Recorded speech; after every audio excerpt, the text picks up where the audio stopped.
Oh, I have to make myself think.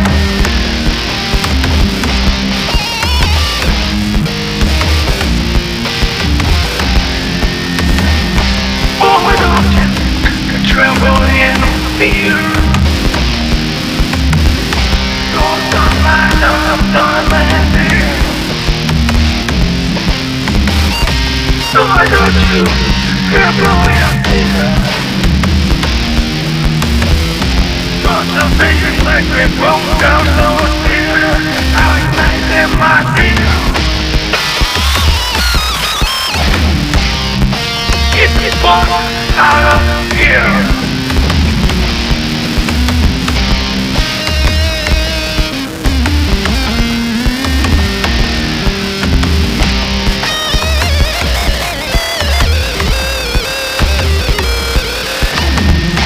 I know I will make myself wide clear. Gonna get the fuck out of here.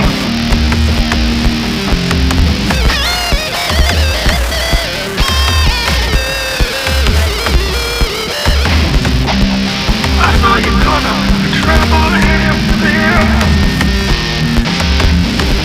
Oh, it's the way electricity in my ear.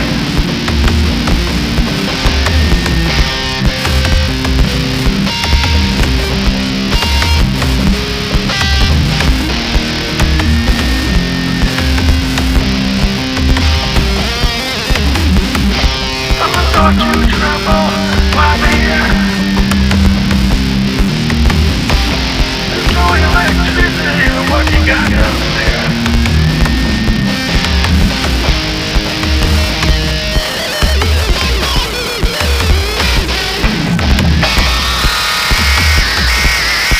Captcha! I captcha! Captcha! I hacked ya!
This is Family Like the Ghost, and this is the podcast on Anchor FM.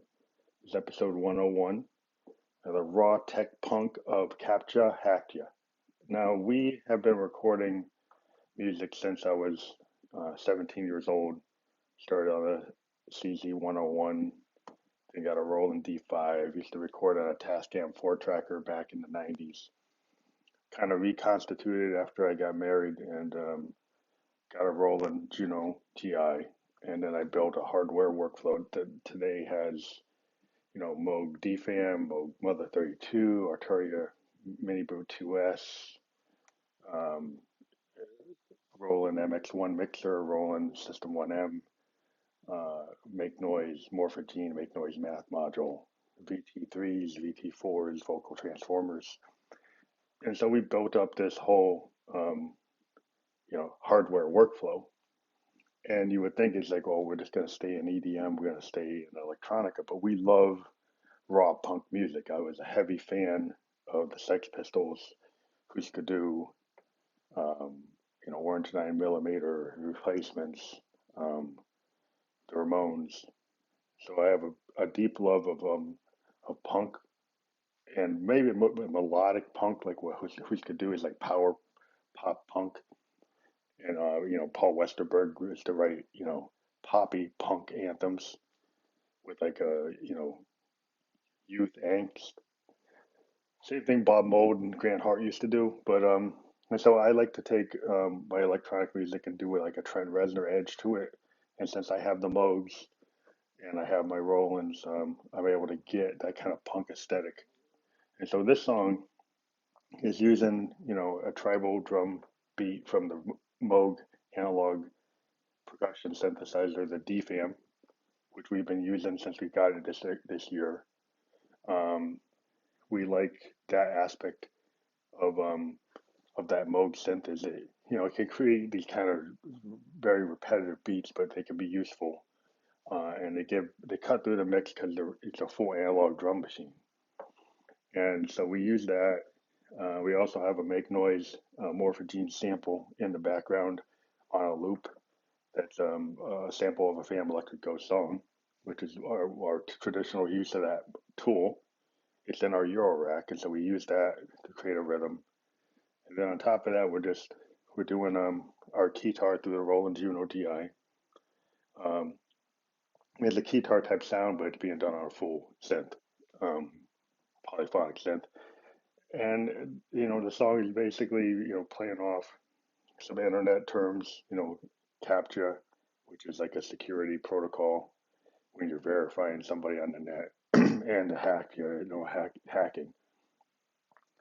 So, Josephine is just getting into her kind of punk aesthetic. She's a dominatrix and she's an alpha dominant, and she's just, stressing that she's gonna, sexually take you over in a kind of internet slang of hacking you. But everything Josephine talks about is kind of double entendre, and so she's using those terms to kind of basically say she's gonna dominate over somebody again. And that's as simple as the song is. It's a very punk aesthetic, and she just, you know, is just going off like she usually does. And we like to do these punk exercises to show that synths can be aggressive.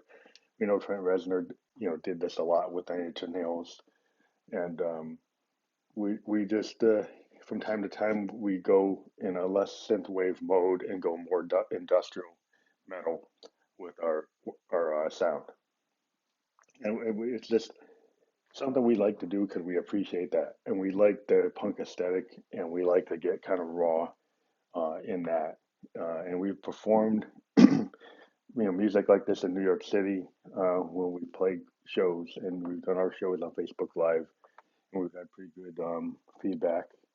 Some of these shows, about 3,000 people at some points. One that's pretty good for our taste, and we've hit 3.1K listens on Anchor with this show where we talk about our music, and then we also talk to bands from around the world. And so we really have been enjoying ourselves with our creativity, and we're not really tied to anybody because we're totally indie, and we just kind of we record what we want to do when we want to do it, and we haven't been constrained, so we have that kind of freedom to go any direction. I think I was talking about last episode that I am not very keen on folks who tag their music with, you know, a vocal tag, which I understand why people do it because they don't want to get ripped off. But just use a publisher and then you won't get ripped off. If you if you use any of the publishers that push your stuff to the net, there's copyright protection that will keep you from folks from like putting out a song with your information. Well, with your whole groove can't be sold if you go through one of the services like a TuneCore or Landor or any of the other ones. But if you're gonna write a song that has any kind of meaning, if you have these tags, it won't work, in punk rock or like, progressive rock or even like, a synthwave song. If you're tagging your producer tag on it, to me it takes away from the music and it is more about you trying to protect your copyright than the songcraft. But not that protecting your copyright isn't a bad thing to do, but it's just not pleasing to the ear.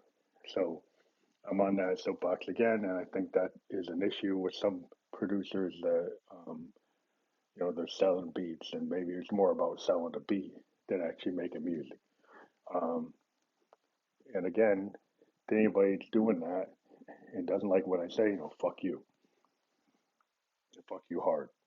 So I don't give a shit. So you know, we got freedom of speech in this country, and you can say what you want to say. So I'm sure there are folks that don't appreciate that, but I don't appreciate you. So I'm kind of devolving here, but this was a punk aesthetic thing, and maybe I go into the things I don't like.